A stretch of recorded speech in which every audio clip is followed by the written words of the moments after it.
In the 1990s, Keith Lerner, Director of Business Development for Pfizer, was searching for inspiration for a new product. He found it in a thin edible film used for Japanese candies and mints called Polyulan. Polyulan dissolved instantly in the mouth, which could have all kinds of possibilities for a company like Pfizer. The problem? Polyulan tasted awful. So how did Polyulan go from terrible tasting paper to one of the most sought after products of the early 2000s? This is the story of Listerine PocketPaks.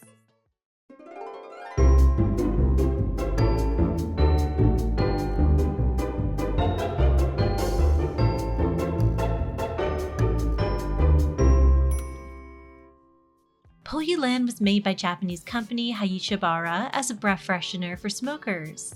According to a Brand Week article from 2002, Lerner thought the product might be adapted to Pfizer-owned mint brands like Certs or Clorettes. Executives for Certs or Clorettes weren't interested, but another Pfizer brand was, Listerine. At the time, mouthwash brand Listerine was more than 100 years old. It was invented in 1879 as an antiseptic for surgery. The name Listerine was a nod to Sir Joseph Lister, the father of antiseptic medicine. In its past, Listerine had been marketed as a disinfectant for cuts and wounds, aftershave, cold and sore throat preventative, dandruff treatment, and body wash. But ultimately, the brand had largely settled on being a mouthwash that cured halitosis, or bad breath. Halitosis is a real everyday problem. By far its most common cause is fermentation of proteins that are present in everybody's mouth all the time. The trouble is you could have halitosis and never know it, and even your best friend won't tell you. Why take chances when there's such a pleasant, extra careful precaution? Listerine, the most widely used oral antiseptic in the world. Listerine was a well-known name and its mouthwash was used in homes across the US, but sales had stagnated. Listerine needed a new product to spur growth. Meanwhile, there was a huge surge in demand for on-the-go breath fresheners, something that Listerine hadn't been able to capitalize on. As Dermot Boden, Vice President for Global Oral Care at Pfizer noted, obviously it's very difficult for people to walk down the street with a bottle of Listerine, take a swig, and spit it out. But what if Listerine could be combined with Polyulan to create on-the-go germ-killing breath strips? Now all this sounded good in theory, but there was still the matter of Polyulan's taste. Ick, I spat it out, it tasted like paper, Dr. Richard D'Souza told the New York Times. After Pfizer licensed Polyulan from Hayashibara, Dr. D'Souza and Dr. Pauline Pan were given the responsibility of making it palatable while maintaining the germ-killing benefits that Listerine was known for. Drs. D'Souza and Pan and their team tinkered with the flavor and the dissolvability. As Dr. D'Souza recalled, first it stuck to the roof of our mouths, then it was too brittle, and at times it was so strong people's eyes would tear up. Eventually they had what was described by the New York Times as murky green scotch tape that would, quote, dissolve on the tongue.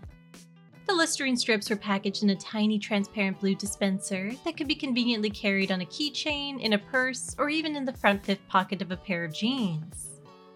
It took nearly 6 years, but Pfizer finally had a product that was both familiar enough to current or past users of Listerine and unique enough to attract new users. They dubbed it Listerine PocketPaks. Now Pfizer just needed to convince consumers to try it.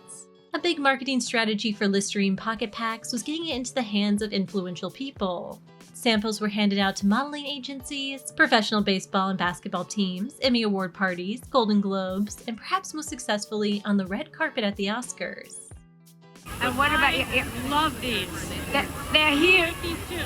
Remember, honey? What is that? Take them. Oh, yes. No, I love these We very love much. these. Yeah. Please feel free. Fantastic. Product placement. Yeah. It's great to see you. Your hair is beautiful. Thank you so much for being here.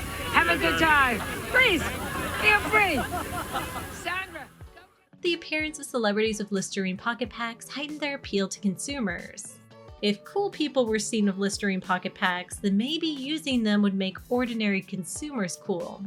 Pfizer also handed out free samples at events, in stores, and attached to Listerine bottles. The company even created an online Space Invaders type game called Germinator, and these efforts seem to have worked. Soon strips of Listerine were being exchanged in school hallways and nightclubs alike. And while Pfizer was careful to avoid references to drugs that were similarly dispensed, Listerine PocketPaks had a kind of forbidden quality. Dr. Shore, a professor for Harvard University, was paraphrased by the New York Times as saying, "To older consumers, it can remain Listerine, just a different version of the dependable medicinal liquid that lives in grandmother's medicine chest. While to new consumers, it is a toy, packaged in a way subconsciously evocative of the illicit, LSD stamp sheets for instance, or the sacred like communion wafers." PocketPaks quickly became a must-have accessory, and sales exceeded $175 million in its first year. This was a rarity for a product considered an impulse buy. Time magazine named it one of the best inventions of 2002, alongside the Mars rover and the Roomba robot vacuum. And advertising age columnist Bob Garfield associated Listerine PocketPaks with going to space. It's like, we can send a man to the moon, but the best we could do for halitosis was a Tic Tac? PocketPaks represent a great leap forward. But while Listerine may have shaken up the market with its PocketPaks, its competitors were not far behind. Mint brand Mints came out with its own Insta strips, as well as gum maker Wrigley, who introduced flash strips under the Eclipse brand. Despite not being the first to the market, these brands had a few advantages over Listerine. First was name. PocketPaks were decidedly less cool sounding than Insta or flash strips. Second was taste. Listerine strips had the same intense burning flavor of its germ-killing mouthwash.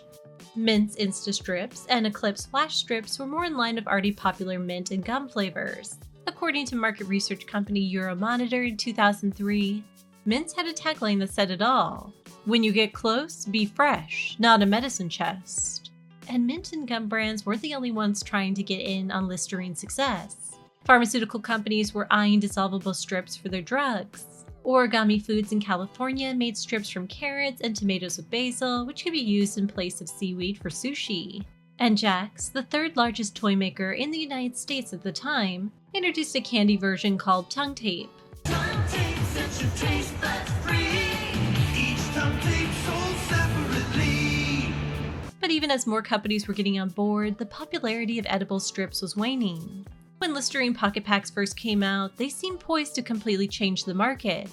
And analysts predicted that breath strips would reach $500 million by 2003. But what they didn't realize was that breath strips were less of a disruptor and more of a fad. Instead of continuing to grow, sales were down by 40 to 50% by 2003. And though Listerine PocketPaks have outlived their competitors like Insta strips and flash strips, they never lived up to the expectations created in their first years on the market. Thank you so much for watching. If you like this video, please consider giving it a like and subscribing to my channel below. It really helps me out. Thank you again, and I'll see you next time.